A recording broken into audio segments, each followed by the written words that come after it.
Breakdown here. Robby Baker, Blake Niemann. We're going to start with how we had things set up last time. This was our bracket. This is what we did last Wednesday. And at the time, we felt great about it. This seemed like we had every pick correct. And I'll just walk through some of the major ones that we got incorrect, unfortunately. Because as we know, Blake, this is an imperfect science here when we do brackets. The biggest one, just X all of this out. All of this just bad.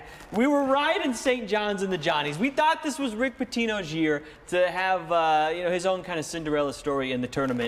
It did not happen. We didn't even pick the first round game. We thought Kansas was going to beat Arkansas. It turns out Arkansas beat Kansas, then beat St. John's, and just entirely busted our West region there. Yeah, this was a pool of coaching legends right here. Bill Self, John Calipari, and Rick Pitino, and it turned out that Calipari still has his stuff with his team. Even in his first year at a new program, he said that this has been his most impressive coaching job of his career and the proudest he's been of a team. And they're in the Sweet 16s. The Hogs knock off both Kansas and now St. John's, our Final Four. Definitely busted there. We look okay in the South.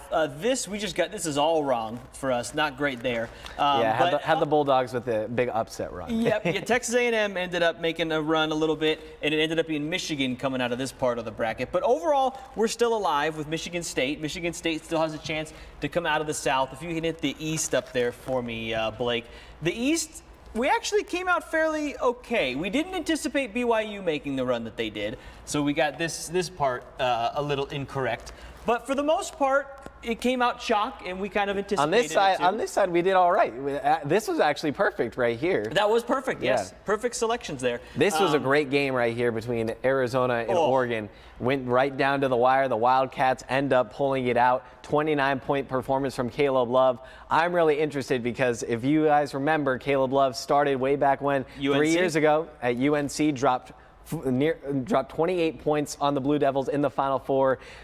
Knocked Coach K off in his final game of his career. Final game of his career. So there's definitely some extra motivation there for Caleb Love. This was the the Pac-12 special, the Bill Walton special. After dark, Pac-12 After Dark returning for one last time. That was an incredible game. But we're still alive. Duke still has a chance to make it all the way to the Final Four. Alabama. And so does Alabama. We got two alive there. And then our Midwest here, Blake, your ultimate champion, still alive. That's what matters. Now, the unfortunate part is we did get the aura. McNeese State did pull off the first round upset. They didn't advance. High Point didn't win it. Purdue ended up advancing out there ultimately. But I'm sure if you're watching this, you're a March Madness fan, so you have learned of Amir Khan now. As Blake told us last week, he was going to be the X factor in this tournament. What a guy. $100,000 reportedly in NIL deals. He's got Buffalo Wild Wings NIL deals. He's got a deal with TurboTax. I mean, I know tax day is around the corner, so maybe got to hit up Amir Khan to help you out. I don't know. I should have just been walking around with a boombox my whole life, I guess. I've been doing it wrong. I don't know. He's just got that different aura, man. But getting to Houston, look, this Houston-Gonzaga game lived up to all the fireworks. Gonzaga is a team that's made deep tournament runs year after year after year, and they gave Houston a run for their money right down to the wire. It came down to the final possession, but I'm still confident in the Cougars, even though Purdue is the reigning national runner-up. It's going to be a tough environment, though, because that game's in Indianapolis. It's virtually a home game for Purdue, so it kind of disfavors Houston, but I think the Cougars can still go in there and win it. The bottom part of the bracket, we got fairly correct. We got this Tennessee and Kentucky matchup playing, correct. And then Tennessee moving on. So now we'll see if I can kind of update where we actually are here. So it'll be Michigan ultimately in this game. So Michigan and Auburn, and then we got Ole Miss and Michigan State. So from this part on is where we are actually at right now. So are you still feeling Auburn beating Michigan? I'm still confident with the Tigers. They've been playing aggressively. They beat Creighton handedly. We're in control of the game for pretty much all the time. They scored 80+ in each of their first two games. I got them ending Michigan's run. Although Michigan has been hot, 5-game win streak, Big Ten tournament champs. They are on a roll, but still, the Tigers got something to prove. And I still feel good about Michigan State. I assume you do as well. And then ultimately, Michigan State still advancing out. So we're still alive there in the South. I'll leave our carnage for the end because this is just anarchy down here. The Midwest, Blake, we're going to have was Purdue ultimately, as we kind of just alluded to. So this is how this shakes out. And this was our original pick, so are you still feeling good about Kelvin Sampson in Houston? This is if it ends up being Houston and Tennessee, that'll be a tough game. But I think we're still pulling Big 12 here. I'm still pulling for the Big 12. I'm still pulling for Kelvin Sampson. I think this is his year. He's gotten closer and closer each year. This scares me a little bit, though, because Mark Pope's group has been playing very well as of lately. They're big, too, a lot of size. This is an inter-SEC matchup. It's going to go down to the wire. Tennessee, though, did beat Kentucky in the regular season, so that's why I got Vols having the edge. There you go. And then ultimately still Houston. Houston. Oh, yeah. Not going to go away from the Cougars. Can you hit the East up there for me? So we got BYU's the only one that we need to adjust here. So, I mean, this is basically what we predicted for the most part. So I think, I mean, I don't have any reason to change how I feel about where we're at. It's just BYU has been playing exceptionally well. Kevin Young, they have been assistant. Kevin Young, former Suns assistant, and then you look at Richie Saunders. He seems like a former Sun. How about a Jimmer Fredette? Way back, and a former Cougar way back in 2011. That's when the last time BYU advanced to the Sweet 16. Man, it's going to be an exciting game. This is not going to be an easy win for Alabama. You know, trying to get back to the Final Four back-to-back years is really tough. I don't know. I think you were high on the Tide. You were high on the Tide, so I think we'll stick with them. But I don't know. I think I could see BYU possibly pulling up an upset. It'll be a heck of a game no matter what. But then do we still like Duke? I still like Duke coming out of this region. The Wildcats have been playing well. I was going to say the way that the Wildcats played against Oregon gives me a little pause in this Duke matchup. Duke is still, I mean, they're both an incredibly talented team. Duke still has Cooper Flagg, the presumptive #1 overall pick in the NBA draft coming up.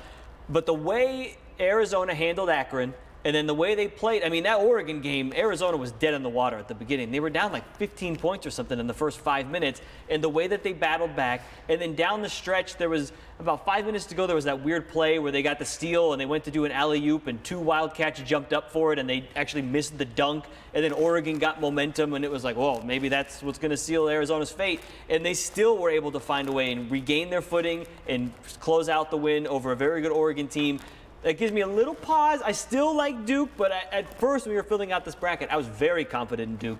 Now I'm like 60-40 leaning Duke. I'm just, from a logistics perspective, okay, Arizona was playing in Seattle. That's about a 3-hour flight or so. This is going to be in New Jersey. It's going to be virtually all Blue Devils. I like this. I didn't know about this. I like this. So Duke in New Jersey, like that's not that far of a drive from Chapel Hill area. I just think it's going to be a high opposed crowd. Plus Arizona, they've been up and down all year. That's been the knock on them. So I almost feel like I said, they were kind of due to kind of falter in the round of 32. They haven't been able to crack past the Sweet 16 in quite some time, and they're running into a gauntlet in Duke. It'll be a heck of a game, but we do still like Duke. So this is our final 4 picks are still good up here, and then now we just go to the party. This was, again, just all bad. Everything. We thought GCU was going to go. They did not go. UConn went. This is highlighted incorrectly there because our bracket broke there. But we picked UConn. This part was good, but pretty much everything from here to here, just bad. Everything we did was bad. So I guess we have to kind of repick it now. The actual so Colorado State ended up moving on to there. Yeah, so they went, and then obviously Maryland went. And then game, Maryland. Derek Queen, we talked about him, and he was going to be the X factor. Future son, Derek Queen. He was going to be the X factor in that game against GCU. He showed up, and he showed up in the final seconds of that game against Colorado State. He said, "I'm from Baltimore, baby. I'm going to take this shot," and he sinked it. He said they literally changed the play in the huddle and said, "Get me the ball." He was going to live or die with the shot. That's the moments March are made for. That was that game. That was one of those games where if you're in the Fox 10 building and you just hear screaming in the sports office, if people come back and they're like, "Is everything okay?" It's like, yeah, sports was just happening. Sports happened. So do we honestly? I mean, Florida has been incredible all year. That was a very difficult win over the 2-time defending champs, knocking off the 3-peat. Yeah, I'll see if I can get. Oh, see, UConn just doesn't want to advance. I still Florida, but I don't know. That Maryland starting 5. We talked about it when we previewed the original game with GCU, that their starting 5 was legit. We've seen that now. I still think Florida gets out of this. Yeah, Florida, they won the SEC tournament. They've been the best team of the best conference in college basketball this year. They're looking to resemble some of those similar qualities from UConn over the past 2 years. They get past the Huskies. That's an extra builder of motivation to go on to a championship. And then run. Down here, so the carnage was St. John's. We thought St. John's was going. Now it's Arkansas and Texas Tech. We got to ride Calipari, right? I would say stick with Arkansas here if they let if it lets us switch it up. Because the reasoning also got to keep in mind, Texas Tech has had a very easy path to the Sweet 16 compared to the other teams. They played a 14 seed in UNC Wilmington in the first round. Then they played 11 seed Drake in the second round. So they really had not been tested. And this is a Calipari coach team who knows how to get a team to the Final Four and ultimately to a national championship. So are we doing it now? Are we going? Ooh, I don't know. I still think we go back to the Gators. We'll go Florida. All right, we'll make our executive producer, George Obie, happy with that one. Okay, so now this is now going to be our new attempt at the Final Four here. We still got 3 out of 4. That's 75%. That's not bad. That's a C on a test. So are we still going, I'm assuming that was our original. Yep, got the Spartans. You and I differed here with St. John's. This was my national championship game. It's still intact. And I'm still going with the Cougars. So the Cougars are still I'm going Calvin Sampson all the way. This is their year to get to the mountaintop. This would be a great game if it does ultimately happen. It's interesting because, every year you want chaos in March Madness. And we did have some with some of the earlier rounds. Like Drake did end up pulling an upset. We didn't have quite the GCU, wherever GCU was. We didn't have the GCU run. We got the McNeese upset. McNeese upset. But, usually people want to see, an 11 seed or, what was it? FAU made a run to the Final Four. We're not going to have that this year because of all of the blue bloods pretty much advancing. I think the best shot at that you have is probably BYU. BYU would be your best chance right now. But the reason I bring this up is to play devil's advocate that I don't think that's a bad thing. Because now, the dream runs, the Cinderella runs are what make the tournament. But now we are literally just going to see over the next 2 weekends the best teams in college basketball battling it out to find out who's the last one on the mountaintop, basically. Yeah, and I think that's important in these types of scenarios. You getting marquee matchups across different conferences. You've got in here, if this does somehow pan out, it would be 4 different conferences represented, which you don't always see in the Final Four. You got the ACC, the Big 12, SEC, and Big 10. So I would like to see that because everyone's talking about the SEC's taking over college sports, football, basketball, and baseball. You'd like to see a variety mixed in there, and especially if Michigan State can knock out Florida to get into the national championship game. So Houston still alive. My championship pick of St. John's is not only did St. John's bust my bracket, but then Patino goes in the transfer portal, gets Josan Sandin to transfer over from Arizona ripped away the Sun Devil today. St. John's now. So St. John's is just crushing me right now. Houston still alive for Blake's bracket. Hopefully your brackets still look good at home, and hopefully we imparted some more wisdom if you're doing a little bracket reset like we did here. We'll see you next week to see how our bracket continued to fare, everybody.